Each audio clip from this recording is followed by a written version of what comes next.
Today is Tuesday, January 27th. This is our 51st consecutive broadcast on purchasing monthly new releases. This month we're doing March 2015. My name is Bob Tellini. I'm the guy on the left in Indianapolis. In the middle is Mark, and he's from California, and Ken is in New Hampshire or Florida. I'm not sure. This is not rehearsed. We don't plan this so that we all agree, so you'll hear some disagreements among us, which is fine. Okay, let's look at March. March is the biggest month in video measured by box office in 2 years. This is just a huge month. There are 6 titles over 100 million. There might even be a 7th title. I advise, since January and February, by the way, we advise to buy your budget because they were good months. My recommendation is that you overbuy March and underbuy April because we can already see that April is a weak month, which makes sense. Here's a tip sheet. When we talk numbers, we're always talking the last column, which is a store that buys $60,000 a year. If you want to get this tip sheet, just email bob.tellini@gmail.com. I'll put you on the distribution list. This is an idea from Ken McLaren store. And what he does is when he has a 28-day window from Netflix and Redbox, he highlights it with shelf talkers. We think it's a great idea. That's the competitive advantage over Redbox. Okay. The Hunger Games is a Friday release, but I'm doing this on a weekly basis, so I'm going to include that with the March 3rd releases. This grossed $334 million. The other two grossed over $400 million. It doesn't matter. This is a maximum buy. And now I need an explanation of the recommended purchase. If you want to hit your budget, you want to buy the midpoint or 24 pieces. And what I'm saying is you probably should buy 30 or even a little bit more than 30, knowing that you're going to underbuy in April. So that's the way all these sheets are going to be. The midpoint is to be on budget. The high end is what I'll be recommending. Mark? Wow, that's a lot of numbers. So those of you that adhere closely or strongly to your budget, just think of the 5th week of this month, which is the Tuesday falls on the 31st. Just push that to April, because like Bob said, it's a light month anyway. So just think of March 31st as April 1st, and then it all makes sense. You know, Hunger Games, it's a great genre franchise, huge box office, easy comps. Using it as a 4-week month, I'd bump that number up to what he normally has, and that means I would be doing 5 shelves. Ken? I agree with Mark's approach to the 31st of March. That makes a lot of sense, particularly if April's going to be that kind of week, and that week in terms of not strong. And that makes it a lot easier for the rest of March here. But Hunger Games is a no-brainer. You know how it's done all past. I'd buy at the high end of the number range there in that 30 number. Foxcatcher. This is benefited by 5 Oscar nominations. This is an art house movie. It's grossed $11 million. It'll probably gross a little less than $1 million a week for a while. My recommendation is 7. Mark? Yeah, you know what? Maybe it is an art house movie. I never thought of it in those terms. Thought it just like a small drama, but you're probably right. And I like your recommended number a lot. You know, yes, the acting is superb, but the movie meanders, and it doesn't really grab you until the very end. The acting is so good, but the movie is only so-so, in my opinion. So I think your number is perfect, Bob. Ken? I'd point out this is the second biggest title of the first week of March. It's the only title that's going to be of real significance on Tuesday, since Hunger Games is going to release on Friday. So it might warrant a little more attention than it otherwise would deserve. So I'd be at the high end of Bob's number there, that's 7. That'd give me a shelf, and I think that's what I need. And I'm probably going to have to already have shelf space allocated for Hunger Game on Tuesday, and with some shelf talkers telling people it's coming on Friday, because they don't think in terms of Friday releases. Most of my customers think in terms of Tuesday releases. That's a good point. Yeah, it's a good point. So, but I'd be at the high end of Bob's number here with the Fox movie. Okay, we're going to have independent titles. Some of them will be designated Hidden Gems, which is a program where video retailers recommend movies that we'll rent. And our first one is Life Partners. It's a romantic comedy with Leighton Meester and Adam Brody. Magnolia title. We recommend you buy it. Mark? Yeah, we do. A little bit off the beaten, a little edgy romantic comedy. I like it, and recognizable cast. It has an edgy look. Actually, the old artwork had an edgy look. This is more mainstream, so that's good. Most IMDb voters gave this a 7 or higher, so consumer reviews were very flattering as well. I would definitely do 2 or 3 copies here, Ken. Yeah, I'd bring in 2 pieces of this. It's something a little different than what we have for the rest of the month with all the major box office pieces, and it is a decent title. The Humbling has a big star, Al Pacino, a lot of publicity, and it's being released theatrically, so I don't know what the box office will be. I suspect it'll be small, but it's got a great cast, you can see that, good scores. This is an interesting title. Mark? Yeah, and this one definitely can be, it can definitely be called art house. The only thing, Bob, you had to use that L word in the storyline, didn't you? That's going to throw a lot of people off. This did get a lot of press, and it's still getting huge press in the LA Times. Touching, very well acted. It's not for everybody, but with Al Pacino on the cover, and it is a quality movie, It's also not so far off from the theme of Birdman, which is interesting because now that's the front runner for Best Picture, and done very well. 25% of the IMDb voters gave this a 10, so that tells you something. I would definitely do a few copies here. Ken? I'm going to bring in a few copies for sure. I mean, Pacino, I saw part of it. I couldn't really get into it, but he was doing an outstanding job. It's really a platform for him just to, show his skills. You can probably bring in as much of this as you want, really. I mean, that box art's going to move whatever you happen to have. So I'd probably be bringing in like 3 pieces. The Last of Robin Hood has a small box office, nice stars, interesting story.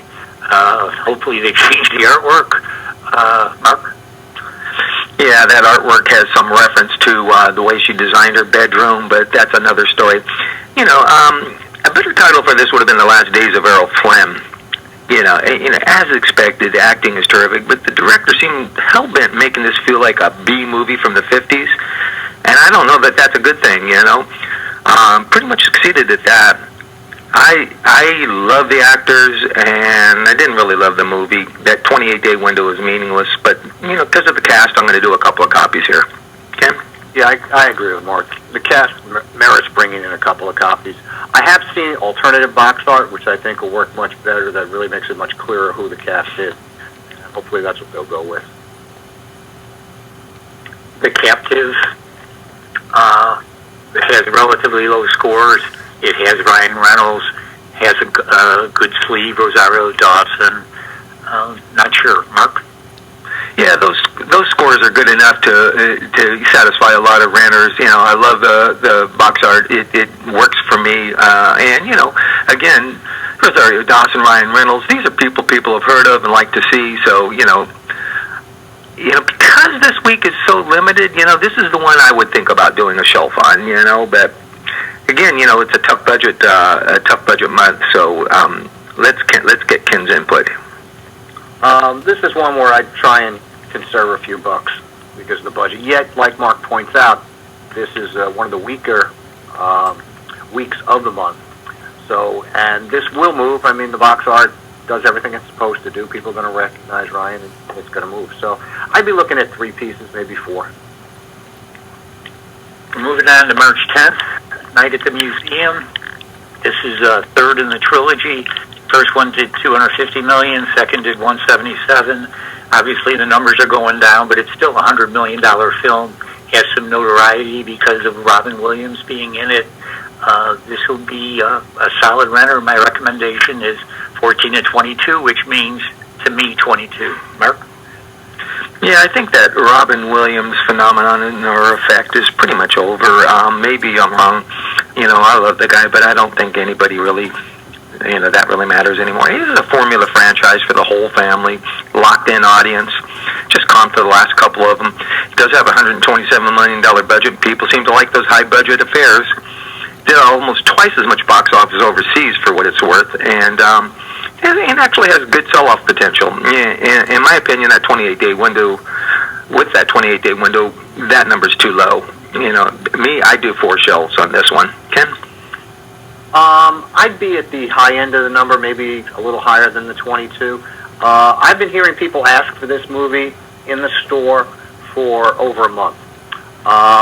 We've already featured the previous museums on the new release wall, and they generate more interest. So I'd be like maybe closer to that 30 level. But I got to get the whole order done and then go back and see where I've busted the budget and what I need to do with it. But in any event, I'd be at the high end of the numbers here. And I love this 28-day window. Yeah, closer to 30 makes it more like 4 shelves. Yeah. Annie, this is a remake, a multiracial remake, but it really doesn't matter. Race doesn't have anything to do with this movie. It's a good musical. It's a good kids movie and family movie. It's PG. My recommended bias 13 to 19, which is 19. Mark? Yeah, it does have that sweet spot box office, but that IMDb number is a little scary to me. I'd hold this to no more than 2 shelves, and for me, and put maybe that other extra shelf on Night at the Museum. Tim? Yeah, this is a hard one. It's a bit of a wild card. It's a great box office. The IMDb number does stink. But there's a lot of publicity behind this with the Sony hack. And, right. Anybody who hadn't heard of Annie certainly has by now. Yet, it wasn't thrown out there for the world to see like The Interview. So I think out of curiosity, more people will be interested here. So I'm probably going to be at that, I think I'll probably be at around 15 here. And then if I need to, I can always run out and get more. Independent movie Pioneer, a Magnolia title. This plays like sci-fi, even though it isn't. A lot of underwater scenes. It's a foreign movie. No, it isn't a foreign movie. But it's about the North Sea and the exploration of oil. Nice sleeve. Mark? Yeah, it is and it isn't. It's just about half and half Norwegian and English. It boasts Wes Bentley from the Hunger Game franchise, so he's recognizable. Underwater thrillers, they work, and I like the box art, It's entertaining, a couple copies, you can't go wrong, Ken? Yeah, I'd probably be looking at 2 copies, but, this is also something, if my budget gets squeezed too much, it's going to be on the chopping block. Right. I put in two copies to start and see where the numbers add up. Red Sky. This is Top Gun-like action. I think that's a good sleeve. We recommend you buy it. Mark? Yeah, and a good genre. Bill Pullman, Rachel Lee Cook, they're no-name actors, That box art tells you exactly what you're getting, and I do like it. Your customers won't know that lousy IMDb number, and, probably most of them wouldn't care anyway. 2 or 3 copies here, I think, would do just fine. Ken? This is another 2 copy for me. I mean, this is a B action movie. Lots of things blowing up, planes flying around. The cast is recognizable, so same kind of thing. I throw in 2, see where the numbers add up. Russell Madness. This is another hidden gem. This is for the family. It has Fred Willard in it, who's one of my favorite people, as well as John Ratzenberger. This is for the family. It's kind of silly. It's a dog that rustles. Mark? Yeah, and let's say this right out in front. That 28-day window is meaningless on this title. Strictly kiddie fare. There's a market for that stuff, without a question. Ken has usually got good insight on this. Ken? This is a formula buy. We buy 2. We always buy 2 of whatever this kind of movie is. Afterwards, they live forever in a section we call general audience, which is just movies rated G and PG. And it remains one of the popular sections in the store. And it's something I like that section we run a lot of specials on, because the one thing you can do is the kids who watch this stuff will watch the same movie over and over. We're moving on to the third week of the month, March 17th, Penguins of Madagascar. This is not quite part of the Madagascar string of movies that have been very successful, and each one grossed around $200 million. This is a spin-off. I'm sure they were disappointed at $80 million, but this is good for video. My recommendation would be 13 to 19, which this month I mean 19. Mark? Yeah, they switched up that box art on us and made it even more childish, which I don't care for, but it does have that sweet spot box office number there, and it's a spinoff from a very successful franchise. To me, that 28-day window matters here. If people are going to be looking for it and asking for it and can't get it at Redbox, that would be important. And kids will see the commercials on TV and want this movie immediately. I do 2 shelves here, and I don't think they need more than that, but keep in mind you can sell these off. Ken? This is an easy one to sell off afterwards. That's a really good point. I'd probably be, I'm thinking maybe like 17 pieces here, a little over 2 shelves. It's got a big box office. There'll be some advertising. The 28-day window is there, and I think it'll draw families. Exodus, Gods and Kings. This was a disappointment, but it's good for video. I mean, I think the comparable title is Noah, and I think you should buy 13 and 19, which means 19. Mark? Yeah, it was a disappointment. Boy, they advertised the heck out of this when it came out. Huge cast, huge $140 million budget. Same director, Ridley Scott, is Gladiator. By the way, this did 3 times that number box office, worldwide box office, so it did very well around the globe. That 28-day window could surprise. With that 28-day window, I say this could surprise on the upside. I'd probably bring in 3 shelves here. Ken? Yeah, I'd be looking at like 24 pieces here, which a little over 3, I guess. But I just got so much TV advertising. I'm just, I'm not thrilled with the box art we see there, but I'm sure we'll get something else for video. Noah's probably something good to take a look at as a comp, but this certainly got, I think, a lot more PR and commercial play than Noah ever did. So, and I think the 28-day window, again, really supports it well. Top 5. This is a Chris Rock production. He produced it, he directed it, he wrote it, he acted in it. Got some good scores. It's a comedy, recommended by 12 to 16. This month, that means 16. Mark? Yeah, this might be top 5 $25 million box office movies I never heard of. I don't know how this escaped me. Consumers seem to like it. Critics loved it. They just loved it. Apparently, far from the typical Chris Rock fare. Box art seems a little confusing for me, who really doesn't know anything about it, but I suggest to tread a little carefully here, but maybe it will build word of mouth because the critics liked it so much and consumers seem to like it. I don't know. Ken, you give me your input. Well, it's a sweet spot of box office. I hadn't heard of it either, so that means it probably didn't play anywhere near my neighborhood. So I don't know what kind of awareness people are going to have of it, which is a bit of a concern, but I'm inclined to go with either 1 shelf, assuming most of my customers haven't heard of it, or I think 2 shelves is also a safe bet, because I think Chris Rock will certainly make 2 shelves of copies returned. So I'm torn. I'll probably throw in 14 and see how the budget shapes up, and decide whether I play it low with 1 shelf or play it good with 2 shelves. Yeah, especially if it builds that word of mouth. Yeah. Independent title Vice. I included this because it has Bruce Willis. Has not so good reviews. Probably doesn't matter. Mark?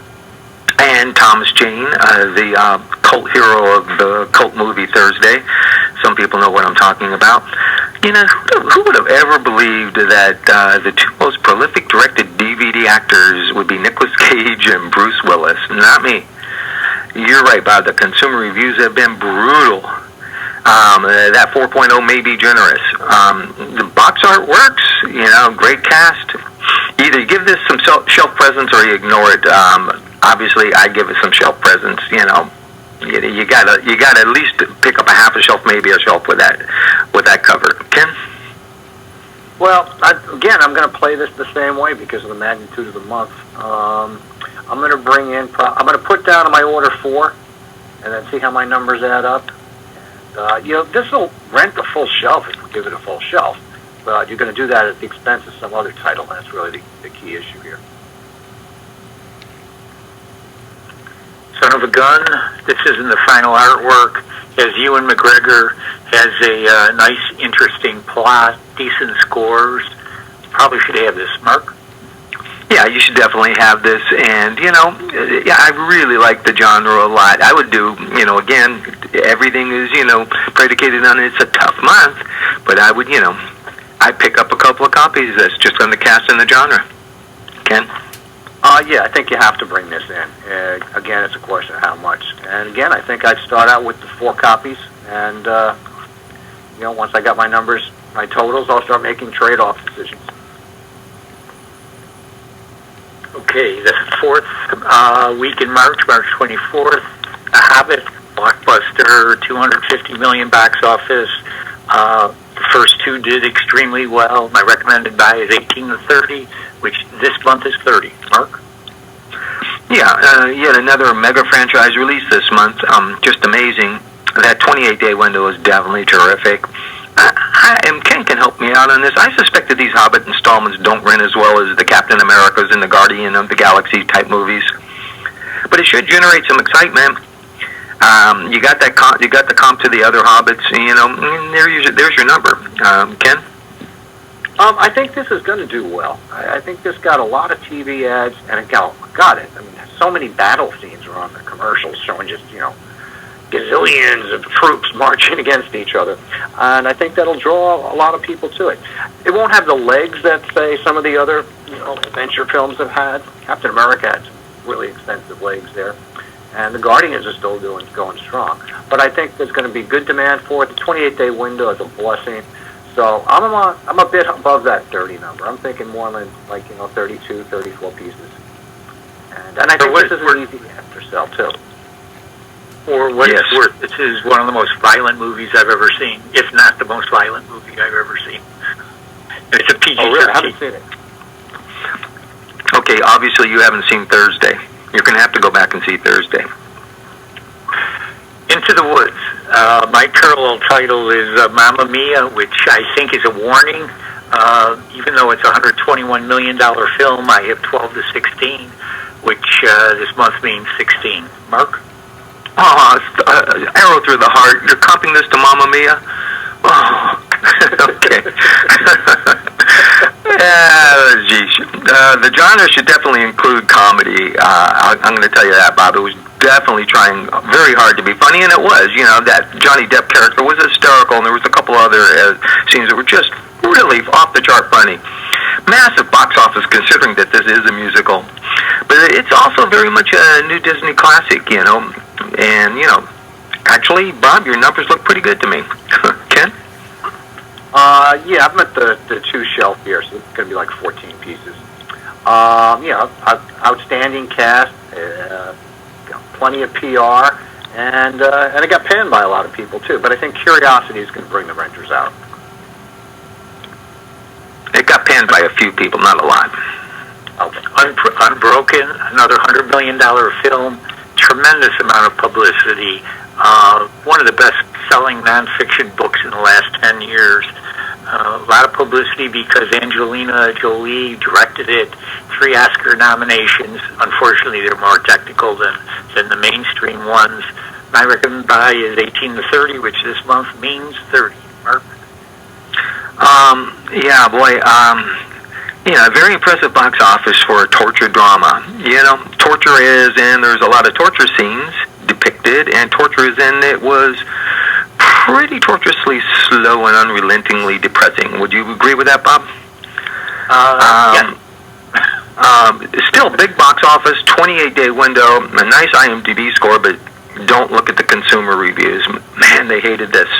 And they often do on very famous books. I think the people that read the books always hate movies. I don't know why. I would hold it to 3 shelves on this one for the reasons I stated above. Ken?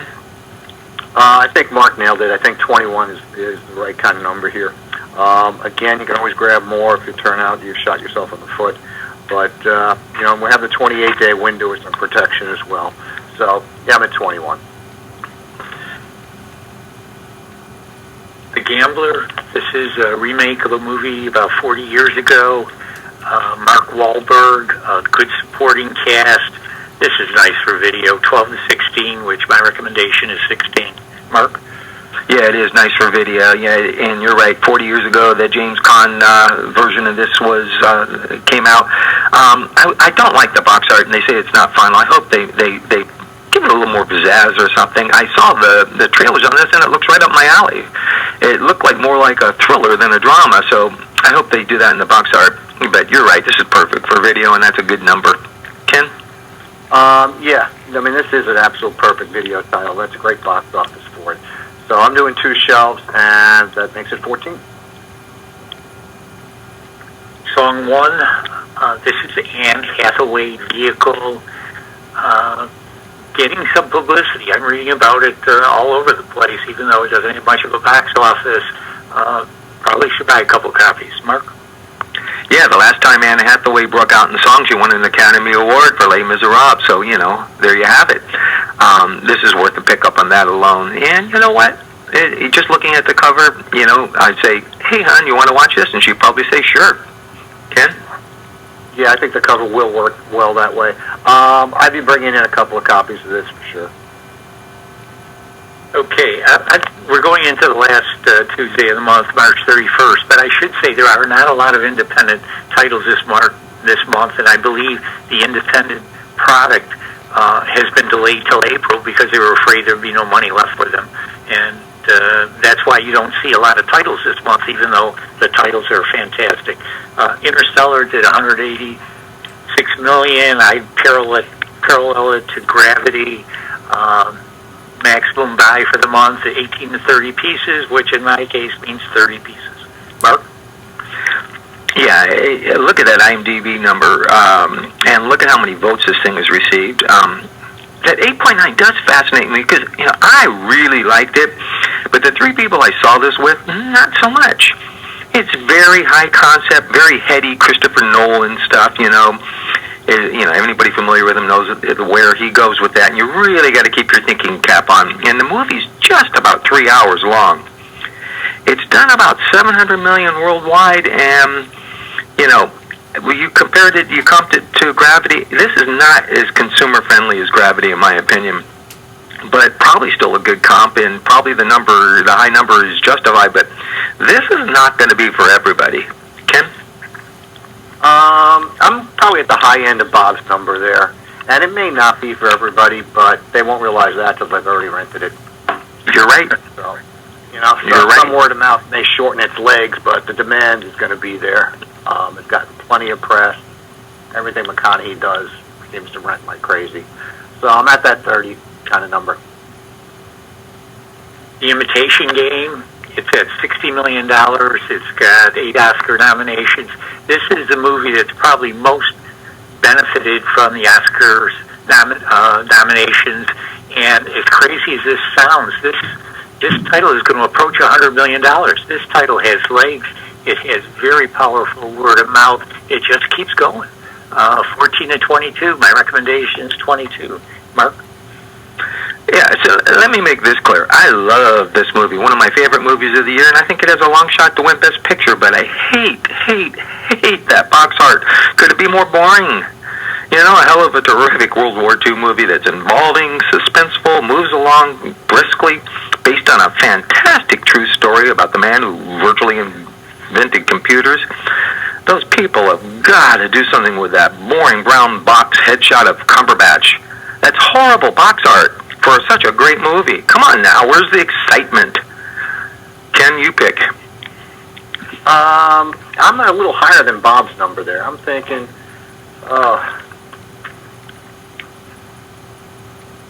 I got to be closer to, 26, 28 copies here. I think the Oscar nominations are really going to help this along. I agree with the box art, although I've seen different box art that I'm hoping they go with.